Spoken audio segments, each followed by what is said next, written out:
Isaac Lepinski works through the repetition of physical therapy. The 15-year-old is a long way from the day an accident nearly claimed his leg. This exercise helps him gain stability through his hips and trunk.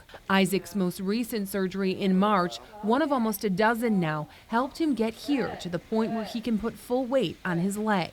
3 years ago, on a July day, Isaac was riding in his go-kart on the family's property in Amherst. When I approached him, my sister-in-law was there with him. It's something he'd been doing for years. He was just laying there and helpless and almost like he was in shock.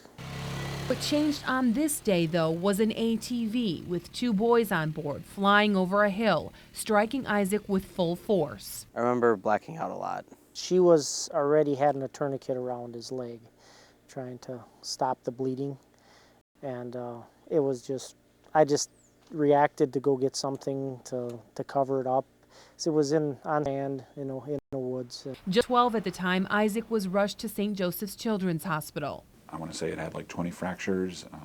It was an open wound, meaning that the bone had torn in the skin, so he was at high risk for infection. He ended up getting over 10 units of blood that evening alone, just to sort of stabilize, to make sure that the other organs in the system were continuing to receive the things they needed, the oxygen, the glucose, the sort of nutrients they needed to survive. They gave him blood and then they took him into surgery, and luckily Dr. Jacobson was on call. He has a big open wound where basically a lot of skin, a lot of muscle missing in the lower leg, and also a lot of bone. The collision caused major damage to Isaac's left side, his bones, skin, and muscles devastatingly damaged. Perhaps most concerning was the welfare of his leg. It was extensive injury to a degree where we basically could think about amputation. Doctors worked to repair Isaac's broken ulna and radius, dislocated wrist, fractured hip socket, and they saved his leg. Isaac was confined to a hospital bed for 5 weeks during his initial stay,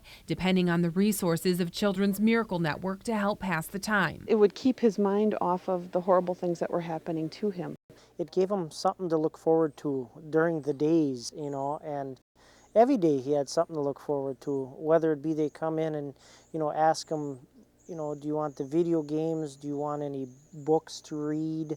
Anything that, that was available. I sat in the bed most of the day, so I didn't sleep a whole lot. You're sitting there in a bed, you can't move, and you're getting, you're on a pressure bed so that you don't get sores and everything else, and then they have hospital bingo. At 3 o'clock, he knew exactly when it was because that was something he looked forward to. Children's Miracle Network also assisted Isaac's family during a very stressful time by providing phone cards and resources to contact loved ones with updates on Isaac's condition, a condition the Lepinskis are happy to report has vastly improved. Today, Isaac is working towards walking again without assistance. Doctors expect this next surgery will help him take a major step towards that goal. Isaac needs one more procedure that's basically to lengthen his leg here, and that will be something in the next 6 months or so. Isaac knows his life is different since the accident, but those who've worked with him through it say his spirit is unchanged. He's taken this in stride. He's sort of seen it as, definitely a day that changed his life, but he hasn't let it stop him from going on with life. And going on with life means spending time with family, doing things he loves. The Lepinskis say their lives have changed a lot during these past 3 years. It started with a storm. I think when you first start, it's like you're in a hurricane, and that there's this, it's just unreal. You're in a storm and you don't even know which way to turn. But the skies have cleared, and they credit much of that to CMN. They're almost like a beacon of light, like a lighthouse.